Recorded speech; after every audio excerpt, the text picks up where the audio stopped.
ఖమ్మం జిల్లా బోర్కంపాడు మండలం సారపాకలో శోభాయమానంగా శోభాయాత్ర నిర్వహించారు.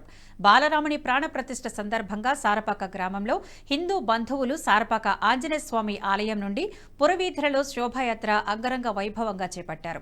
శోభాయాత్రలో చిన్నారులు వేసిన వేషధారణలు ప్రజలకు ఎంతగానో ఆకట్టుకున్నాయి. శోభాయాత్రలో జై శ్రీరామ్ అంటూ నామస్మరణతో పురవీధులు మారుమోగాయి. ఈ కార్యక్రమంలో పెద్ద ఎత్తున భక్తులు పాల్గొన్నారు. ముస్లింలు ఉన్నాయి కానీ హిందువులకంటూ ఒక దేశం లేదు.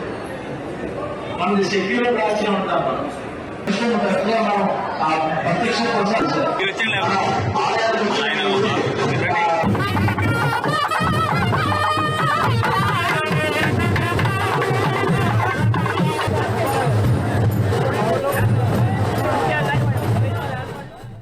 ఈ వీడియో మీకు నచ్చినట్టయితే లైక్ చేయండి, 10 మందికి షేర్ చేయండి. అలాగే కామెంట్ల రూపంలో మీ అభిప్రాయాలను మాతో పంచుకోండి. Nationalist hub group of channels ను సబ్స్క్రైబ్ చేసుకుని తెలుగునాట జాతీయవాద జర్నలిజాన్ని ప్రోత్సహించండి. ఈ వీడియో కింద ఉన్న బెల్ ఐకాన్ పై క్లిక్ చేయడం మర్చిపోవద్దు.